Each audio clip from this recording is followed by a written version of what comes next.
کہتے ہیں ایک دن شہنشاہ ہندوستان حضرت اورنگزیب عالمگیر رحمۃ اللہ علیہ اپنے دیوان عالم میں جلوہ گزر تھے کہ نقیب نے آ کر اطلاع دی، جہاں پناہ ایک فریادی محل کے دروازے پر کھڑا ہے، باریاب ہونے کی اجازت چاہتا ہے۔ حکم ہوا باریاب کرو۔ چند لمحے بعد ایک ادھیڑ عمر کا آدمی دربار میں حاضر ہوا۔ شہنشاہ نے اس پر ایک اچٹتی ہوئی نگاہ ڈالی اور اسے بیٹھنے کا اشارہ کیا۔ دور دور سے آئے ہوئے فریادیوں کے مقدمات کی سماعت سے فارغ ہو چکنے کے بعد اب شہنشاہ اس اجنبی شخص کی طرف مخاطب ہوئے، دربار شاہی میں کیا فریاد لائے ہو؟ جہاں پناہ میں ایک بہروپیہ ہوں، صرف اس تمنا سے گجرات سے حاضر ہوا ہوں کہ شہنشاہ ہند کے دربار سے اپنے فن کا کوئی اعزاز حاصل کروں۔ اس دربار میں اہل کمال کی قدردانی کا بڑا شہرہ سنا ہے۔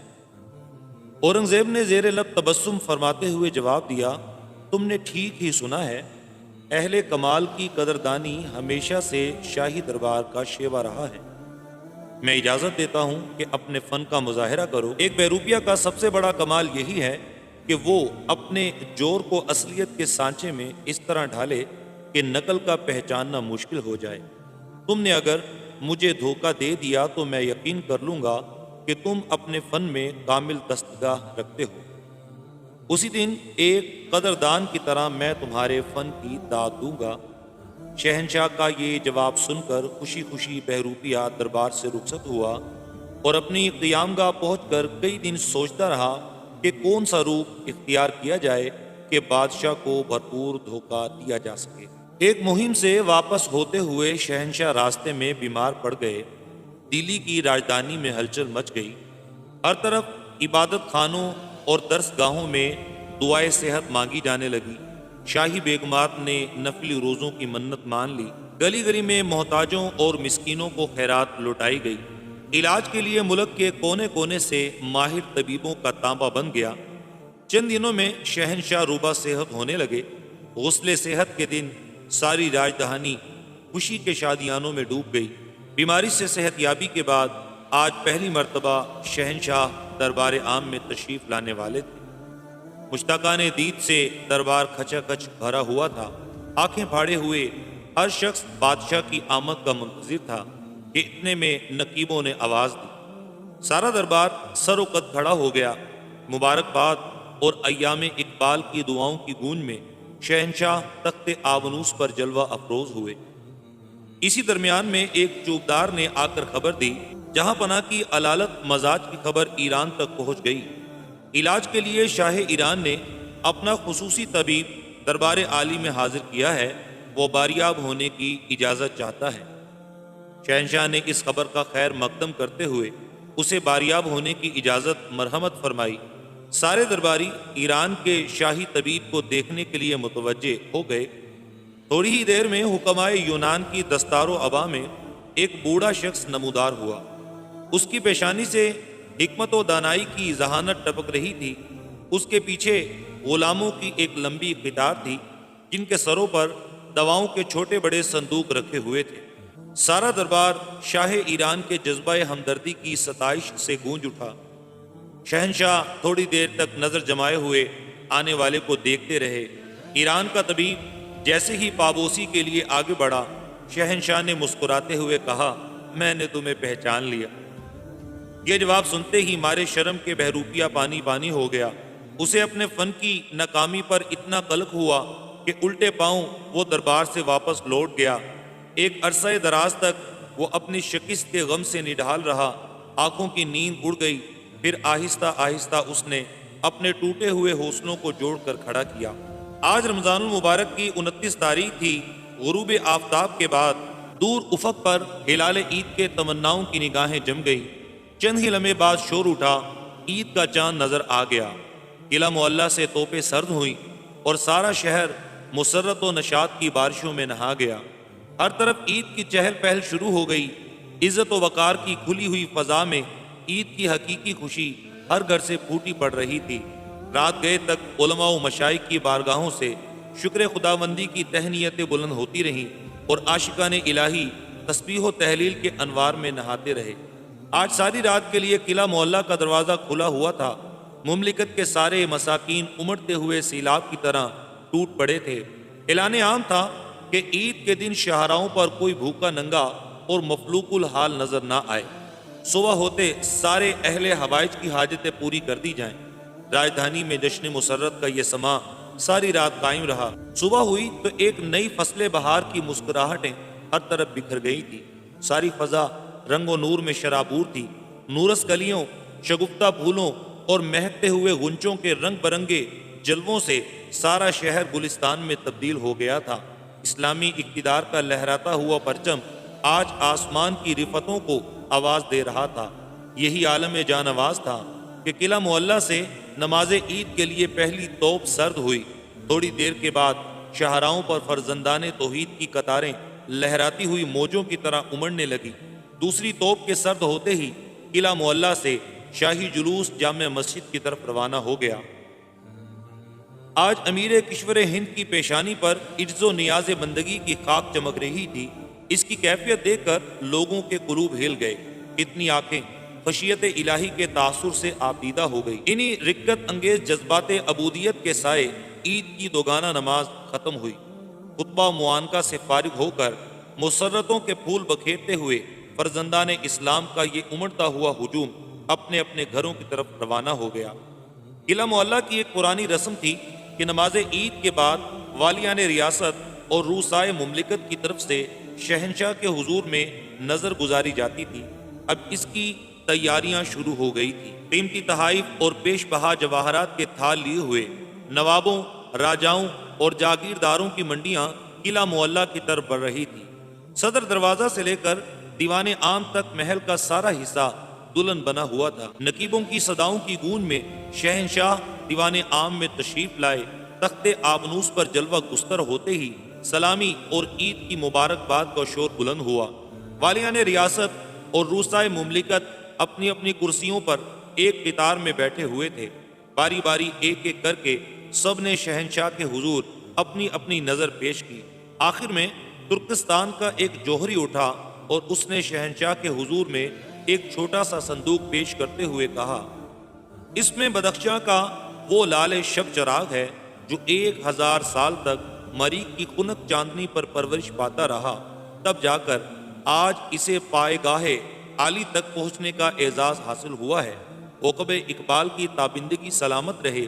بزم فلک کا یہ پروردہ نگینہ اس وقت روئے زمین پر ایسا ہی منفرد اور لا شریک ہے جیسے جہاں بنا کی سطوط شاہانہ۔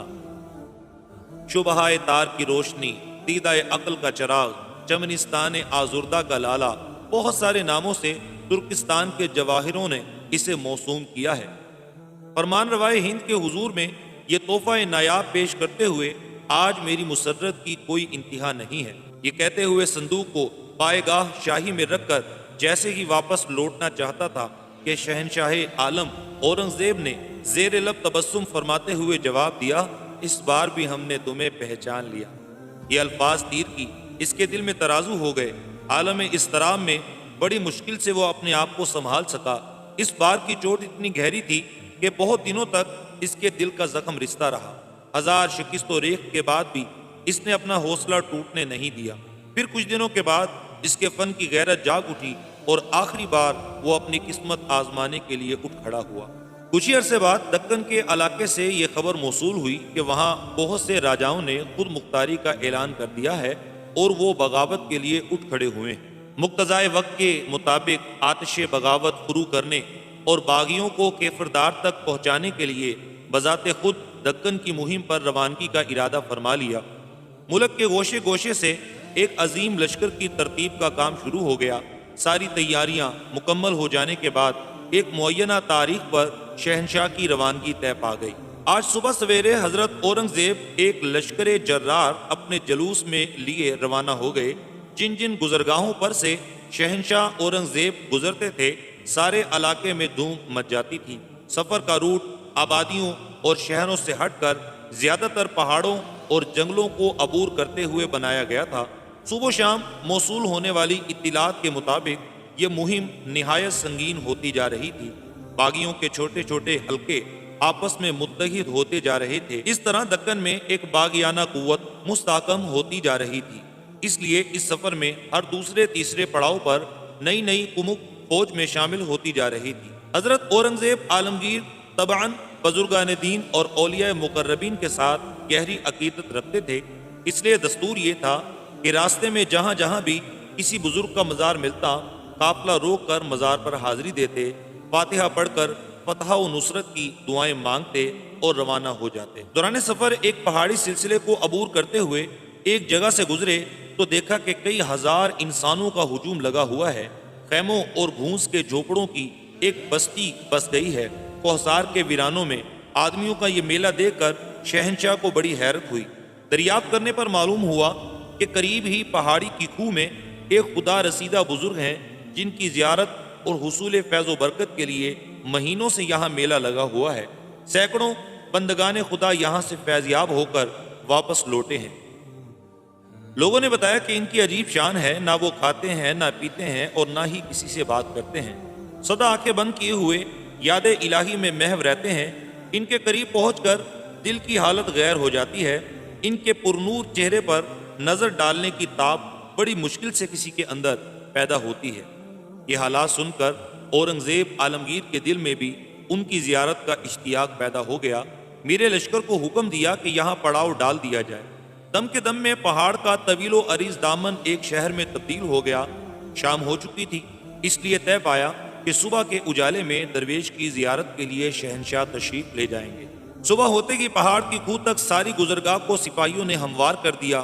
ایک خدا رسیدہ بزرگ کی زیارت کی نیت سے شہنشاہ نے غسل کیا، نئے کپڑے زیب تن فرمائے، 2 رکعت نماز نفل ادا کی اور برہنہ پاؤں چل کھڑے ہوئے۔ عقیدت کا اہتمام شوق دیکھ کر لوگوں نے بادشاہ کی نیک نیتی اور درویش نوازی کا اعتراف کر لیا۔ غار کے دہانے پر پہنچ کر شہنشاہ رک گئے۔ خادم نے بتایا کہ ابھی حضرت عالم استغراق میں ہیں، تھوڑی دیر توقف کیا جائے۔ شہنشاہ مجسمہ عقیدت بنے ہوئے انتظار شوق میں کھڑے رہے۔ کچھ وقفے کے بعد خادم نے آ کر اطلاع دی کہ اب اندر تشریف لے چلیے۔ اندر کے حصے میں چونکہ رات کی طرح اندھیرا تھا، اس لیے جگہ جگہ پر فوری مشعل روشن کر دی گئی تھی تاکہ شہنشاہ کو وہاں پہنچنے میں زحمت نہ ہو۔ خدا رسیدہ بزرگ کے پاس پہنچ کر بادشاہ بہت زیادہ متاثر ہوئے۔ فرش زمین پر ادب سے 2 زانوں بیٹھ گئے۔ دیر تک ان کے روحانی فیوض و برکات کے امیدوار بن کر خاموش بیٹھے رہے۔ کافی دیر گزر جانے کے بعد بادشاہ نے اپنی مہم کی کامیابی کے لیے دعا کی درخواست کی، لیکن درویش نے بادشاہ کی عرضداشت کی طرف کوئی توجہ نہیں دی۔ وہ بدستور اپنے عالم محویت میں ڈوبا ہوا تھا۔ اس کے اس استغنا کی شان دیکھ کر بادشاہ اور زیادہ معتقد ہو گیا۔ کافی دیر گزر چکی تھی، اس لیے بادشاہ نے واپسی کا ارادہ کیا۔ خادم باہر نکل چکا تھا، اب مکمل تنہائی کا عالم تھا۔ بادشاہ نے دم رخصت درویش کی خدمت میں اشرفیوں کی ایک تھیلی بطور نذرانہ پیش کی، اور اٹھتے ہوئے جیسے ہی وہ دست بوسی کے لیے جھکا، بہروپیہ نے دونوں ہاتھ سے بادشاہ کے قدم تھام لیے۔ بس ہو گیا جہاں پناہ، میرے فن کا یہ آخری سٹیج تھا۔ میں درویش نہیں ہوں، وہی بہروپیہ ہوں جسے 2 بار آپ نے شکست دی ہے۔ اتنی بڑی گستاخی مجھ سے سرزد نہیں ہو سکتی کہ آپ میرے ہاتھ کا بوسہ لیں۔ یہ سن کر بادشاہ پر سختی کی کیفیت طاری ہو گئی۔ عالم تحیر میں دیر تک وہ خاموش رہا۔ تھوڑی دیر بعد جب حیرت کا طلسم ٹوٹا تو ارشاد فرمایا، آج میں نے تسلیم کر لیا کہ تم اپنے فن میں کامل ہو۔ اب اس خوشی میں کہ تم نے میرے اوپر فتح حاصل کر لی ہے، اشرفیوں کی یہ تھیلی قبول کر لو۔ تمہارے فن کا صحیح حق اس وقت ادا کروں گا جبکہ قلعہ معلیٰ دلی میں تم مجھ سے ملاقات کرو گے۔ دکن کی مہم سے فارغ ہو کر جب میں دارالخلافہ کو واپس لوٹوں گا تو تمہارا نہایت شدت سے انتظار کروں گا۔ یہ کہتے ہوئے جیسے ہی بادشاہ نے قدم آگے بڑھایا، بہروپیہ نے دامن تھام لیا۔ جہاں پناہ، اشرفیوں کی یہ تھیلی لے کر اب میں کیا کروں گا؟ اب تو دل کی دنیا ہی بدل گئی ہے۔ آج تک حقیقت کے جس چہرے پر بے شمار پردے پڑے ہوئے تھے، اب کھلی آنکھوں سے اسے بے نقاب دیکھ رہا ہوں۔